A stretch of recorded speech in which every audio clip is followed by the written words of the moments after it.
ഞാനിന്ന് നിങ്ങളോട് ഷെയർ ചെയ്യാൻ പോകുന്നത് എൻ്റെ ഒരു അപസ്മാരമുള്ള ഒരു കുട്ടിയുടെ ഒരു കഥയാണ്. അതായത് ഈ കുട്ടിയുടെ മാതാപിതാക്കൾ എൻ്റെ അടുത്ത് കൊണ്ടുവരുന്നത്, ഈ കുട്ടി ഒരു 2ാം ക്ലാസ്സിൽ പഠിക്കുന്ന ഒരു ആൺകുട്ടിയാണ്. കൊണ്ടുവരുന്നത് ടീച്ചർ പറയുന്നു, അമ്മേ മോൻ ക്ലാസ്സിൽ ശ്രദ്ധിക്കുന്നില്ല, ഇടയ്ക്കിടയ്ക്ക് കുട്ടി ഇങ്ങനെ സ്റ്റക്കായ പോലെ ഇരിക്കുന്നു, തുറച്ചു നോക്കിയിരിക്കുന്നു, അതുകൊണ്ട് തന്നെ പഠനം ശരിയാവുന്നില്ല, പഠനത്തിൽ പുറകോട്ട് പോകുന്നു.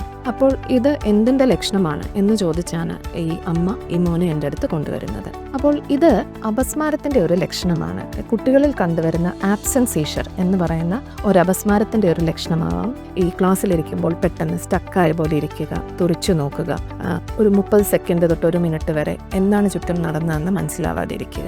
ഇതാണ് ഒരു തരം അപസ്മാരം. അപസ്മാരം പല ലക്ഷണങ്ങളോടുകൂടി വരാം. സാധാരണയായി നമ്മൾ കണ്ടുവരുന്നത് ഏറ്റവും കോമൺ ആയിട്ട് കാണാം, നിങ്ങളൊക്കെ പലരും TV-യിൽ കണ്ടിട്ടുണ്ടാവാം അല്ലേ, ഫിറ്റ്സ് ഉണ്ടാവുക എന്ന് പറയുന്നത് പെട്ടെന്ന് നിൽക്കുന്ന ആള് കൈകാല് വെട്ടിയടിക്കുക, മറിഞ്ഞു വീഴുക, അല്ലെങ്കിൽ കൈകാല ബലം പിടിക്കുക, ബോധം നഷ്ടപ്പെടുക, വായിൽ നിന്ന് നുരയും പതയും വരിക, അറിയാതെ മലമൂത്ര വിസർജനം നടക്കുക, നാക്ക് കടിച്ചു മുറിക്കുക.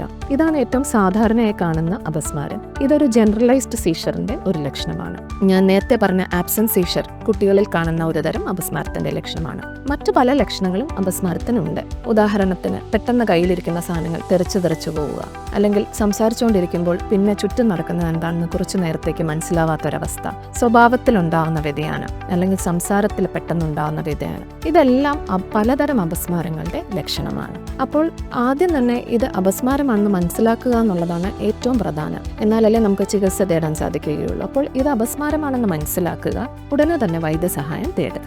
ഇനി ഒരു രോഗിക്ക് അപസ്മാരം വന്നു, അദ്ദേഹം വീഴുകയാണെങ്കിൽ എന്താണ് പെട്ടെന്ന് ചെയ്യേണ്ടത്? പലർക്കും ഉള്ളൊരു സംശയമാണ് അല്ലേ. നമ്മൾ പലപ്പോഴും കാണാറുണ്ട്, ബസ് സ്റ്റാൻഡിലോ അല്ലെങ്കിൽ നമ്മൾ ഏതെങ്കിലും ഒരു പൊതുസ്ഥലത്ത് നിൽക്കുമ്പോൾ പെട്ടെന്ന് ഒരാൾ മറിഞ്ഞു വീഴുന്നു, വെട്ടിയടിക്കാൻ തുടങ്ങുന്നു, എന്ത് ചെയ്യണമെന്ന് പലർക്കും അറിയില്ല. അപ്പോൾ ആദ്യം ചെയ്യേണ്ടതെന്ന് പറഞ്ഞാൽ ആ രോഗി കിടക്കുന്ന സ്ഥലം സേഫ് ആണോ എന്നുള്ളത് നോക്കണം. അതായത് അദ്ദേഹത്തിന് ഇഞ്ചുറി പറ്റുന്ന ഒരു സാഹചര്യം ഉണ്ടാവരുത്. ഉദാഹരണത്തിന് അവിടെ ഒരു കുപ്പിച്ചില്ല് കിടക്കുക, അല്ലെങ്കിൽ ഒരു ചൂടുവെള്ളമുണ്ട് അടുക്കളയിലാണ് വീഴുന്നു, അത് പെട്ടെന്ന് മാറ്റിക്കൊടുക്കുക. അങ്ങനെ രോഗി കിടക്കുന്ന സ്ഥലം സേഫ് ആക്കുക എന്നുള്ളതാണ് ആദ്യം ചെയ്യേണ്ടത്. പിന്നെ പലർക്കുള്ളൊരു സംശയം, ഡോക്ടറെ താക്കോല് കൊടുത്താൽ അപസ്മാരം നിൽക്കുമോ? വായിൽ നാക്ക് കടിക്കാതിരിക്കാൻ വായിലേക്ക് കൈയിടേണ്ട ആവശ്യമുണ്ടോ? ഇത് രണ്ടും തീർച്ചയായും ചെയ്യാൻ പാടില്ലാത്ത കാര്യങ്ങളാണ്. പിന്നെ അപ്പോൾ എന്താണ് നമ്മൾ ചെയ്യേണ്ടത്? നമ്മൾ ഈ അപസ്മാരം വരുന്ന രോഗിക്ക് തുപ്പലും സെക്രീഷൻസും എല്ലാം ലങ്സിലേക്ക് പോകാനും കഫക്കെട്ട് വരാനും സാധ്യതയുണ്ട്. അപ്പോൾ അതാണ് നമുക്കവിടെ തടയേണ്ടത്.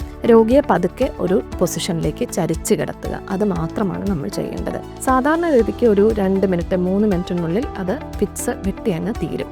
5 മിനിറ്റിൽ കൂടുതൽ നിൽക്കുന്ന ഫിറ്റ്സ് ആണെങ്കിൽ ഉടനെ തന്നെ രോഗിയെ ആശുപത്രിയിലേക്ക് എത്തിക്കുക. അപ്പോൾ ഇതിൻ്റെ രോഗനിർണയം ചെയ്യാനായിട്ടുള്ള ടെസ്റ്റുകളുണ്ട്, EG, MRI തുടങ്ങിയ ടെസ്റ്റുകൾ. അത് ഡോക്ടറിന്റെ നിർദ്ദേശപ്രകാരം ചെയ്യുക. അപ്പോൾ അപസ്മാരമാണെന്ന് ഉറപ്പിച്ചാൽ അതിനുള്ള ചികിത്സയുണ്ട്. കൃത്യമായ മരുന്നുകൾ എടുക്കുന്നതോടുകൂടി രോഗിയുടെ അപസ്മാരം കൺട്രോളിലാവുകയും രോഗിക്ക് നോർമൽ ജീവിതത്തിലേക്ക് പോകുവാൻ സാധിക്കുകയും ചെയ്യും. ചുരുക്കി പറഞ്ഞാൽ അപസ്മാരത്തിന്റെ ലക്ഷണങ്ങൾ കൃത്യമായി തിരിച്ചറിഞ്ഞാൽ ഉടനെ തന്നെ വൈദ്യസഹായം തേടുക, ആവശ്യമായ ടെസ്റ്റുകൾ ചെയ്യുക, രോഗം നിർണ്ണയിക്കുക. രോഗം നിർണ്ണയിച്ചാൽ കൃത്യമായ മെഡിസിൻസ് എടുക്കുക. ഇതോടുകൂടി നമ്മുടെ അപസ്മാരത്തിന് നല്ല രീതിയിൽ കൺട്രോൾ കിട്ടും, രോഗിക്ക് നോർമൽ ആയിട്ടുള്ള ഒരു ജീവിതം ജീവിക്കാൻ സാധിക്കുകയും ചെയ്യും.